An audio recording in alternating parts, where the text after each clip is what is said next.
हाँ, मैं हूं शशांक बीएचयू से और मैं बच्चों आप लोगों का sweetest love I do not go chapter का पार्ट 2 देने वाला हूं। पार्ट 2 में ऑब्जेक्टिव, सब्जेक्टिव और समरी बताऊंगा मैं। ठीक है, तो मैं सबसे पहले स्टार्ट करता हूं। मेरा प्रथम प्रश्न है, फर्स्ट ऑब्जेक्टिव क्वेश्चन है, John Donne was born in option है 1562, 1672, 1572, 1570। तो इसका राइट आंसर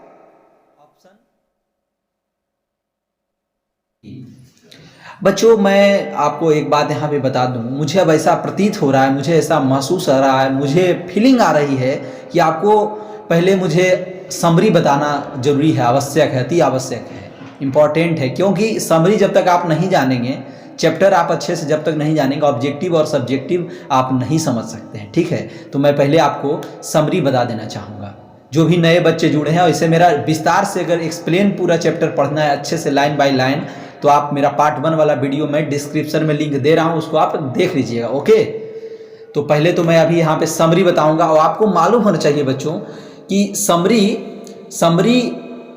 पूछा जाता है, 5 नंबर का क्वेश्चन आता है समरी से। और sweetest love I do not गो का समरी बहुत इंपॉर्टेंट है। इसका समरी देखिए कब कब पूछा गया है, 2009 में, 11 में, थोड़ा मैं भी देख लूँ, हाँ 2009 में, 11 में, 14 में, 17 में, 19 में। अब 2011 में, 13 में, 14, 17, 19, मतलब 4-5 साल रिपीट किया है इसका क्वेश्चन। कितना इंपॉर्टेंट है समरी, तो इसलिए हम लोग पहले समरी को देख लेते हैं ना।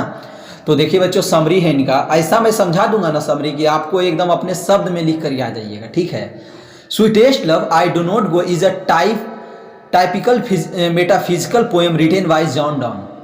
मैं आपको बताया भी था, मेटाफिजिकल मतलब स्पिरिचुअल होता है, अध्यात्म होता है। अध्यात्म भी मैं बताया था। आप विस्तार से पढ़ने के लिए इन सब चीज़ों को पार्ट 1 वाले वीडियो हमारा देख लीजिएगा, डिस्क्रिप्शन में मैं लिंक दे रहा हूँ। ठीक है, दे दिया हूँ। Type metaphysical poem written by John Donne. In this love poem the poet celebrates the power of true love. इसमें जो ये लेखक हैं जॉन डन, जो राइटर हैं, जो कवि हैं, पोएट हैं, वो ट्रू लव, पावर ऑफ एक ट्रू सच्चा प्यार का शक्ति को बताएं, उसके महत्ता को बताएं कि सच्चा प्यार में कितना ताकत होता है। आप लोग भी जानते होंगे, आप लोग नवयुवक हैं तो आप लोग भी करते हैं ये सब चीज़ों को, तो आप भी जानते हैं सच्चा प्यार में। देखते हैं, सच्चा प्यार एक ऐसा चीज़ है कि अदर कास्ट में भी लोग शादी विवाह करने के लिए तैयार होते हैं। वो एक तरह से सही भी, एक तरह से गलत है, अपना अपना पहलू है। तो वो सच्चा प्यार की ही वो निशानी होती है, समझे। तो हम लोग आगे चलते हैं। It prevails over death, the poet explains it with the help of his on life. कह रहा है पोएट जो है एक्सप्लेन कर रहे हैं, help of his on life, अपने जीवन को लेकर के बता रहे हैं। The poet is parting with his beloved not because he has become fed up with her और he hopes to get a better love और फिटर लव। कह रहे हैं कि इस लाइन का मतलब है कि पोएट कह रहे हैं बच्चों यहाँ पे कि यहाँ पे पोएट इसलिए नहीं छोड़कर जाना चाहता है अपनी प्रेमिका को, लो अपनी प्रेमिका को वो छोड़कर कहीं जाता है। मैं आपको मोटा मोटी बात बता दूं, पोएट अपनी प्रेमिका को छोड़कर कहीं जाना चाहता है, पर उसकी प्रेमिका रूठ जाती है, थोड़ा सा मतलब होता है ना, थोड़ा खराब, उसको गुस्सा रही है कि क्यों आप जा रहे हैं हमको छोड़कर, आपके बिना हमारा जीवन अधूरा है। ये वो होता है ना यार, घरों में भी होता है यार ये सब चीज़ें। घर में भी देखते हैं, कोई फौजी होता है अपना पत्नी को छोड़कर जब वो जाता है, माँ को छोड़कर जाता है, कैसा फीलिंग आता है। उसी तरह की बात यहाँ भी है। घर में भी हमारे पिताजी अगर कहीं कमाने के लिए जाते हैं तो वहाँ भी इस तरह की फीलिंग आती है, थोड़ा बहुत, समझ रहे हैं ना। तो या कोई बेटा पढ़ने जाता है 1 साल के लिए, अब नहीं आता, कैसा फीलिंग होता है, वही फीलिंग है यहाँ पे, आप समझिएगा। हाँ, तो ये कह रहा है कि मैं तुम्हें छोड़कर जा रहा हूँ, उसका मतलब ये नहीं कि मैं तुमसे ऊब चुका हूँ या तुमसे प्रेम नहीं करता हूँ। मैं ये सब रीजन नहीं है, मैं तुमसे नहीं उबा हूँ और नहीं मैं थका हूँ। मैं he is parting because he wishes to die in jest. कह रहा है कि वो मरना चाहता है एक खुशी, मतलब अपने जीवन को खुशहाल करके, मतलब खुशी मौज मस्ती के साथ हंसी मजाक करते हुए अपने जीवन को बिताना चाहता है, ताकि वो एक दिन मरेगा ही। तो अगर वो मरे तो हंसी एकदम खुशी पूर्वक वो अपनी मृत्यु को स्वीकार करे। Consequently he will be hardened enough to face death when it really comes. परिणामतः कहता है कि अगर वो सच्चा, ये जो उसका मृत्यु है वो एक दिन तो आएगा ही, ये सब मतलब आप समझते जाइएगा कि वो उसका एक दिन मृत्यु आएगा, तो आराम से उस मृत्यु को खुशी पूर्वक वो स्वीकार करेगा। कवि ये कह रहा है कि हम जब तक ठीक है। The poet assures his beloved that he will come back just as a sun backs every day. अब पोएट कहता है कि जैसे सन सूर्य प्रत्येक दिन आता है और रात्रि में चला जाता है, उसी तरह से मैं भी तुम्हारे पास आऊँगा। जैसे सूरज प्रत्येक दिन आता है तो मैं भी अभी घूमने जा रहा हूँ, एक दिन मैं तुम घूम घाम करके तुम्हारे पास जरूर आऊँगा। कुछ दिन का हमारा सफ़र है, कुछ दिन थोड़ा तुम अकेले बर्दाश्त कर लो, उसके बाद मैं आऊँगा। यही कर रहा है कौन? पोएट कह रहा है अपनी प्रेमिका को या पत्नी को, जो आप समझ सकते हैं, ठीक है। हाँ, the poet promise her that his return will faster than the sun. अब पोएट कहता है बच्चों कि सन से भी जल्दी मैं आ जाऊँगा। सन जो है सूर्य है, सूर्य से भी मैं जल्दी आ जाऊँगा तुम्हारे पास। समझ रहे हैं ना? The poet expresses his love in a strong but such as the site not bind but Sikes my soul away. देखिए साइक्स से यहाँ पे जो एक शब्द आया ना, थाउ साइक्स, थाउ मतलब होता है यू, ओल्ड इंग्लिश है, थाउ मतलब यू, साइक्स मतलब होता है विलाप करना, रोना, कराहना, है ना। तो कह रहा है तुम, अब देखिए अपनी प्रेमिका को, पत्नी को वो समझा रहा है, पोएट जॉन डन समझा रहे हैं, अरे तुम रो मत, अगर तुम रोती हो तो मुझे ऐसा लगता है कि मेरा दिल, मेरा आत्मा बाहर निकल रहा है हमारे बॉडी से। मतलब देखिए कैसे करके उसको ये करते हैं। किसी को अब समझाना होता है कुछ आत्मीय बात को, फीलिंग वाली बातों को उसको बताना पड़ता है, इमोशनल बात बताना पड़ता है, तभी ना वो प्रभावित होता है। तो वही लेखक भी उसको समझा रहे हैं अपनी प्रेमिका को कि तुम रो मत। अब छोड़ करके जा रहे हैं तो रोता है ना कोई भी घर में। अब आगे है, he further says that even if he is dies he will be present by her side. कहते हैं कि अगर मैं मर भी जाऊंगा, मान लिया जाए, ऐसे तो नहीं मरता हूं, अगर मैं मर जाऊंगा तो मैं तुम्हारे एक साइड में ही आऊंगा, ठीक है, ये कह रहा है। So there is no questions of separation. मर जाऊंगा तुम्हारे साइड में आएंगे, कहने का मतलब है यहाँ पे जो मर जाएंगे तुम्हारे साइड में, तो साइड में आए, मरने के बाद साइड में थोड़ी आएगा। मतलब तुम आभास करना, तुम ऐसा फील करना कि हम तुम्हारे साथ ही हैं हमेशा। अगर हम न भी आ पाएँ, जितना दिन हम ना आ पाएंगे, तुम यही समझना कि हम तुम्हारे आसपास ही हैं। समझ रहे हैं ना? ये कहने का मतलब है। So there is no question of separation. तो ही करें कि इसलिए कोई यहाँ पे अलग होने की कोई क्वेश्चन ही नहीं है कि मैं तुमसे अलग हो रहा हूँ, मैं तुमसे डाइवोर्स ले रहा हूँ, ऐसी कोई बात नहीं है। मैं तुमको छोड़ कर जा रहा हूँ या तुमसे उठ करके जा रहा हूँ, ऐसा कोई बात नहीं है। बस मैं कुछ दिनों के लिए यात्रा पे जा रहा हूँ और फिर मैं आ जाऊँगा। जैसे सन आता है, सूरज पर डे आता है हम लोगों के पास, वैसे मैं भी आ जाऊँगा, उससे जल्दी मैं आऊँगा। ये कह रहा है कौन? कवि। Thus the poet throws light upon the certainty of death and expresses his strong desire to have some amusement।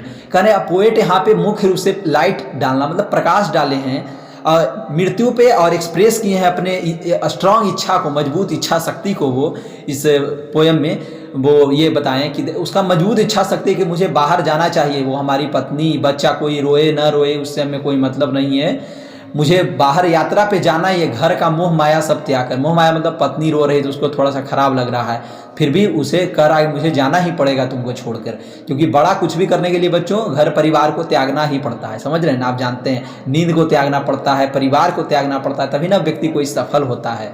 समझ रहे हैं ना? यही चीज़ें हैं। तो आप समरी समझ गए बच्चों। ये समरी आपको मैं बताया 9 में आया, 11 में आया, 14, 13 में आया है, 17 में आया, 19 में आया। कितना इंपॉर्टेंट है आप लोग इसको ध्यान में रखिएगा। जो बच्चों इंपॉर्टेंट है वही मैं आपको पढ़ा रहा हूँ। इंग्लिश में आपको विद्वान मैं नहीं बना सकता हूँ, पर नंबर आपको बहुत अच्छा दिला सकता हूँ। अभी विद्वान बनने की भी ज़रूरत नहीं, कंपटीशन आपके लिए भरा पड़ा है। एसएससी बैंक में जब तैयारी आप करेंगे रेलवे का, रेलवे में से इंग्लिश नहीं पूछा जाता है, तो वो सबका जब तैयारी करेंगे ना, एयरफोर्स नेवी ये सबका, तो वहाँ पे इंग्लिश में आप विद्वान बनिएगा। अभी बस उतना ही पढ़िए जितना आपका एग्जाम में आप अच्छा मार्क्स ला सकते हैं। तो देखिए इंपॉर्टेंट बहुत था, ये समरी मैं बता दिया हूँ। और बच्चों अब मैं चलता हूँ ऑब्जेक्टिव की ओर। ऑब्जेक्टिव में अब अगला प्रश्न है बच्चों, हाँ थोड़ा मैं भी खोल लो क्वेश्चन को।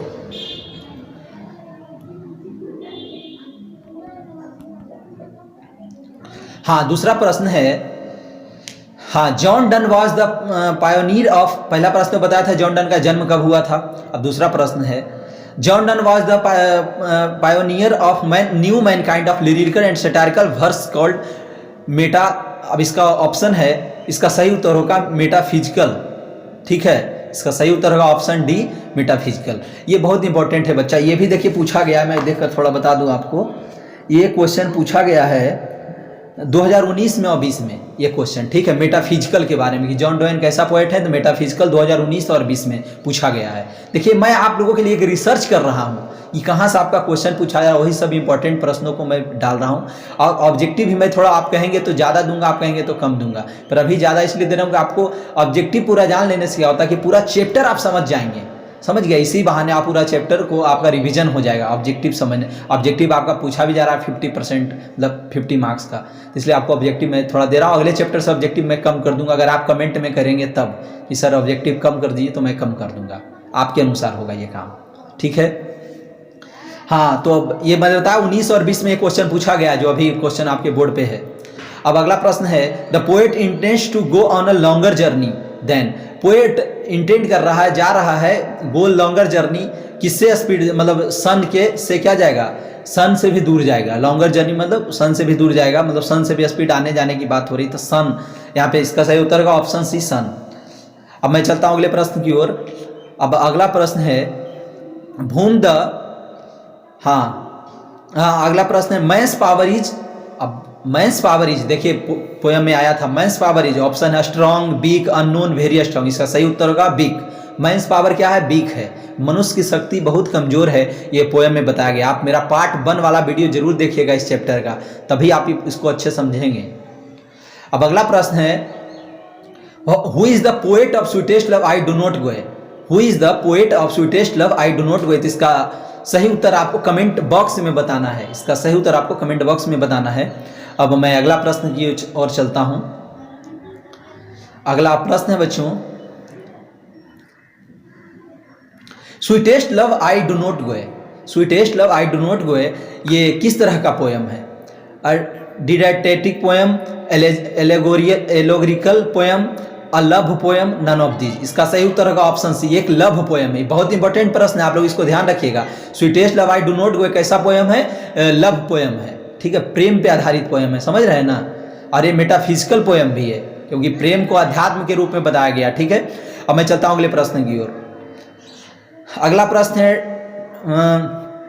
Don is well known for his songs and sonnet, satires, sermons, all of these, इसका सही उत्तर का option D, all of these. John Donne जो हैं वो सभी चीज़ों के लिए जाने जाते हैं, सॉन्ग और सोनेट के लिए भी, सटायर्स के लिए भी, और सरमन्स मतलब उपदेश के लिए भी, तो इसका सही उत्तर का ऑप्शन डी, और ऑल ऑफ दीज। मैं चलता हूं अगले प्रश्न की ओर बच्चों। अगला प्रश्न हमारे सामने होगा,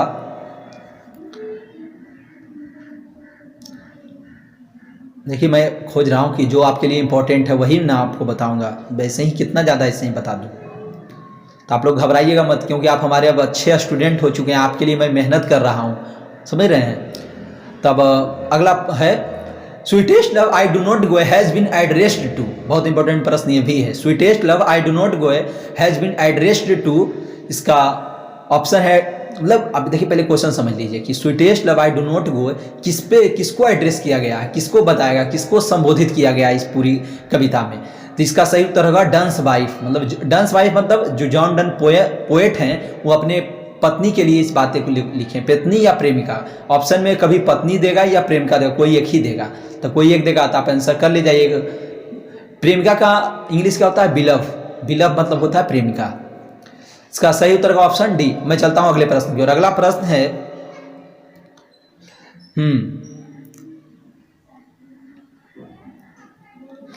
the poet in sweetest love I do not go in his beloved, उसका sweetest love I do not go में जो पोएट हैं उसकी जो प्रेमिका है वो कैसी है, tired of, angry with, sad for, happy for, वो सैड है, उदास है, उसकी प्रेमिका क्या है, उदास है, क्योंकि वो छोड़ कर जा रहा है अपनी प्रेमिका को यात्रा पे, तो इसका सही उत्तर ऑप्शन सी। हाँ ये भी देखिए बहुत इंपॉर्टेंट प्रश्न है, बच्चों इसको ध्यान में रखिएगा। John Donne is going to dot dot dot living his wife behind, तो इसका सही उत्तर होगा ऑप्शन बी, जर्मनी। वो इंग्लैंड, मतलब लेखक कहाँ जा रहा है, इंग्लैंड में है लेखक, लेखक का घर इंग्लैंड, वहीं जन्म हुआ था, तो कहने का मतलब वो Germany, going to Germany leaving his wife behind, मतलब अपनी पत्नी को छोड़ करके जा रहा है लेखक, कहाँ, जर्मनी जा रहा है। लेखक कहाँ का है, इंग्लैंड का है, लंदन का है, ऑक्सफोर्ड यूनिवर्सिटी से पढ़ा था वो लेखक।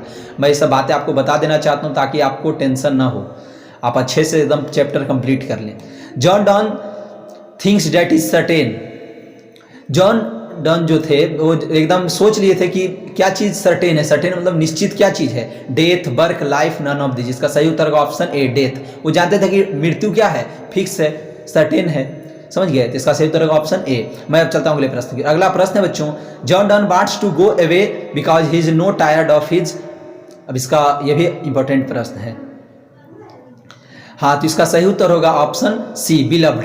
अपनी पत्नी से वो थक करके नहीं जा रहे हैं, टायर्ड मतलब थक करके। ठीक है, हाँ। अब मैं आगे चलता हूं। अगला प्रश्न है,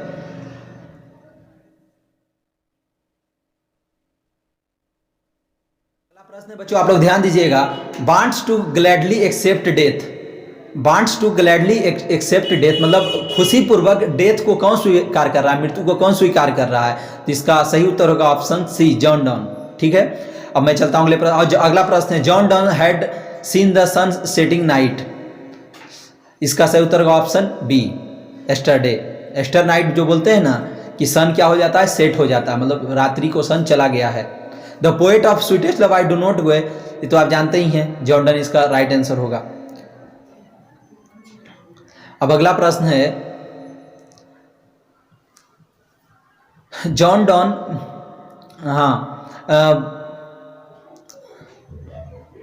हाँ ये प्रश्न है, John Donne was the pioneer of new man kind of lyrical and satirical verse called. इस प्रश्न को मैं आपको बताया भी हूँ, इसका सही उत्तर ऑप्शन डी, मेटाफिजिकल।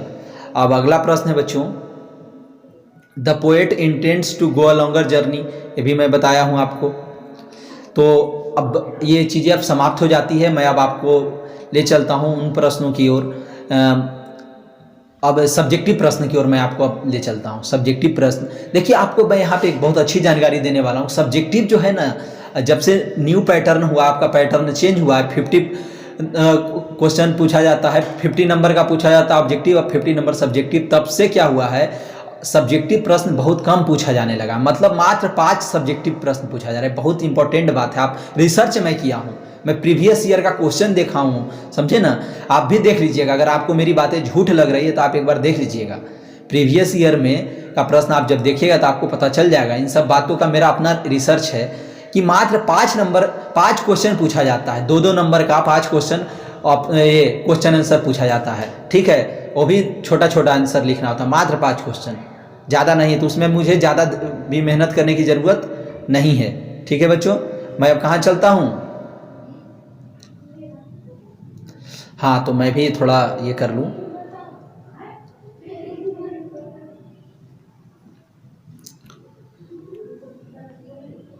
हाँ बच्चों, तो अब मैं चलता हूँ ऑब्जेक्टिव की ओर। ऑब्जेक्टिव में है भाई, सब्जेक्टिव की ओर। सब्जेक्टिव में प्रथम प्रश्न है, why does the poet want to go away from his beloved.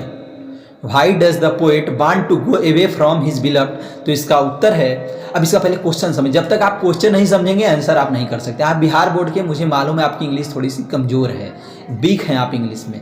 ठीक है, फिर भी आप उतना भी वीक नहीं है जितने और सब स्टेट वाले सोचते हैं आपके बारे में। ऐसा भी नहीं है, आपका उतना भी वीक नहीं होता है, मैं अच्छा जानता हूँ। तो आप समझिएगा इस बात को। Why does the poet want to go away from his beloved. लेखक क्यों अपनी पत्नी को छोड़कर जाना चाहता है। बहुत अच्छा प्रश्न ये पूछा गया है यार। अच्छा तो है ये, थोड़ा सा मैं आपको बता दूं कि कब कब पूछा गया है। ये देखिए 2019 और 2020 में, 2019 और 20 का प्रश्न जब आप उठाएंगे तो आपको मालूम हो जाएगा कि वो पूछा गया है। ठीक है, अब वो आर्ट्स में, कॉमर्स में, साइंस में कहीं भी पूछा गया है 2019 और 20 में। आप लोग देख लीजिएगा एक बार क्वेश्चन, ये बहुत इंपॉर्टेंट है। Poets wants to go away from his beloved because death is certain, he wants to amuse himself. Poet जानता है, पोएट इसलिए अपनी पत्नी को छोड़कर, अपनी प्रेमिका को छोड़कर जाना चाहता है क्योंकि वो खुद का यात्रा करना चाहता है। वो यात्रा करना चाहता है, खुद के बारे में कुछ जानना चाहता है, समझ रहे हैं। वो थोड़ा सा आनंद करना चाहता है जीवन में। तो वही चीज़ें हैं। डेथ इज सर्टेन, पोएट जानता है कि मृत्यु तो नज़दीक, मतलब फिक्स है। जब फिक्स है तो हमको थोड़ा सा अपना घूम फिर भी लेना चाहिए, यात्रा कर लेना चाहिए कुछ जगहों को, जिससे मैं कुछ नया सीख सकूं। अब अगला प्रश्न है, what are the things that the sun does not have. कौन सा, अब इसका मतलब यह है कि सन के पास क्या चीज़ नहीं है। सन के पास क्या चीज़ नहीं है। Sun has neither desire nor sense nor any shorter way to complete its journey. Sun के पास नहीं कोई छोटा रास्ता है, न ही उसके पास कोई समझ है, न ही कोई बुद्धि है। ठीक है, अब अगला प्रश्न है बच्चों, what will make the speaker's journey speedier. तो इसका उत्तर, इस पहले क्वेश्चन मैं आपको समझा दूं। What will make the speaker's journey speedier. Speakers मतलब यहाँ पोएट के बारे में कहा जा रहा है, जॉन डन के बारे में कहा जा रहा है। कह रहा है जॉन डन किस चीज़ को स्पीडियर बनाना चाहते हैं, स्पीड में बनाना चाहते हैं। ठीक है, मतलब किस तरह की यात्रा को। तो मोर बींग्स मतलब समझ रहे हैं ना, मतलब ये आप सीधा ऐसे समझिएगा कैसे क्या बनाना चाहते हैं स्पीडियर। तो more beings and motives will make the speaker's journey speedier. कर रहे हैं कि हम अपना स्पीड को कैसे स्पीड बना सकते हैं, सूरज से भी ज़्यादा।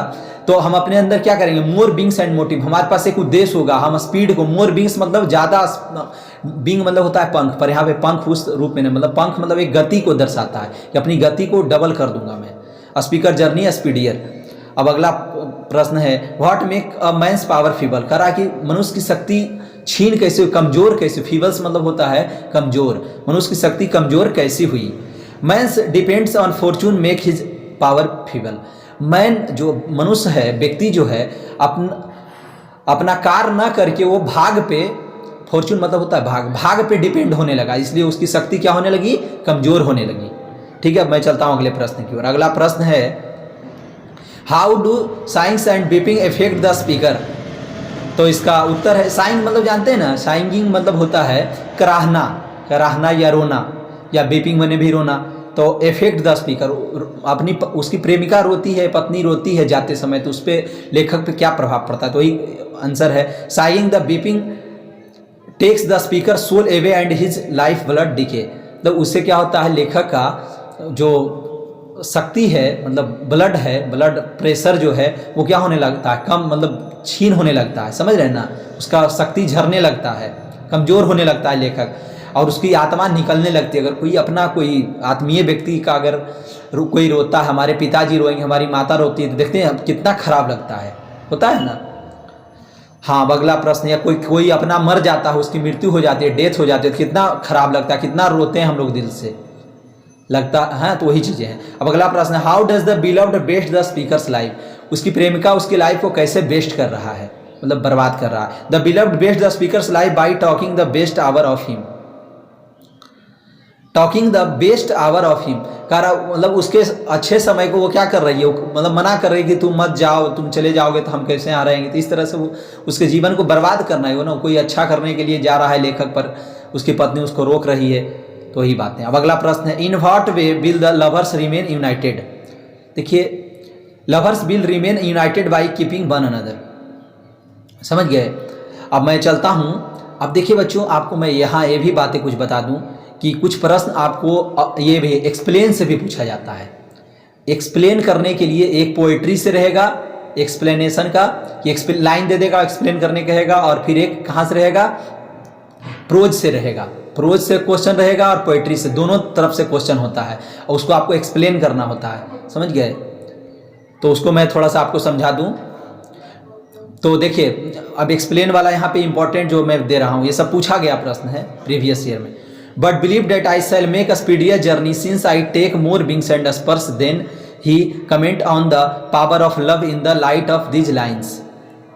तो इसका उत्तर है, इसका देखिए पहले आप तो, अब इसका उत्तर मैं डायरेक्ट आपको पढ़ रहा हूँ, आंसर पढ़ रहा हूँ। Poet has used hyperboles to express the night of love and project the flight of fancies. Poet riding on the love waves and imbued and fired by the love of his beloved, in whose love he has been basking, intends to outbid the sun which has got no cause of desire। देखिए बच्चों, इस पूरी line को मैं बहुत अच्छे से part 1 वाले वीडियो में बताया हूँ, जहाँ मैं चैप्टर एक्सप्लेन किया हूँ। आप वहाँ जाकर एक एक लाइन समझ लीजिएगा, ठीक है। और फिर देखिए, ये भी इंपॉर्टेंट प्रश्न है, देखिए पूछा गया है ये प्रश्न प्रीवियस ईयर में, ये पूछा गया है 2020 में, 2020 का आर्ट्स वाले में पूछा गया है। मतलब आर्ट्स में किसी में भी पूछा जा सकता है, जब एक बार पूछ दिया गया तो पूछा ही जाएगा, इंपॉर्टेंट हो जाता है। They who one another keep alive near the parted be, ठीक है। तो इसका उत्तर है, the stanza warns and guards against the parting of lovers, love his tender, delicate and fragile love treads the thin line of accord and discord. Poet gives the solemn message that loving lords who care for each other are never parted way. देखिए बच्चों, इन सब प्रश्नों को मैं अच्छे से समझा चुका हूँ पार्ट 1 वाले वीडियो में, आप अच्छे से देख लीजिएगा वहाँ, समझ गए ना. इसलिए मैं यहाँ पे बहुत ज़्यादा आपके साथ मेहनत नहीं करना चाहूँगा, क्योंकि झूठ का टाइम वेस्ट होगा, आप जानते ही हैं, आप भी बोर हो जाएंगे ज़्यादा बताऊँगा तब. ठीक है, तो बच्चों और एक प्रश्न अनिवार्य है, इंपॉर्टेंट है आपके एग्जाम की दृष्टि से, वो मैं अगले पार्ट में बताऊँगा. अगला चैप्टर जब मैं आपको पढ़ाऊँगा ना तो उसमें बता दूंगा, नहीं तो अभी बता देता हूँ. देखिए मैं बोर्ड पे दे दे रहा हूँ question. When thou sighs is not wind and sighs not my soul away. Sighs is my soul away. देखिए ये भी प्रश्न अनिवार्य है, ये भी प्रश्न पूछा गया प्रीवियस ईयर में, आपका एक्सप्लेनेशन का है, ये भी आप लोग देख लीजिएगा. ठीक है, आप पार्ट 1 वाला वीडियो मेरा जरूर देखिए, वहाँ बहुत इंपॉर्टेंट है आपके लिए. ओके, धन्यवाद. मेरा चैनल सब्सक्राइब कीजिएगा, शेयर कीजिएगा. परेशानियों डिस्क्रिप्शन में सारा लिंक दे दिया हूँ, व्हाट्सएप नंबर है, वहाँ आप मैसेज मुझे कर सकते हैं. ओके.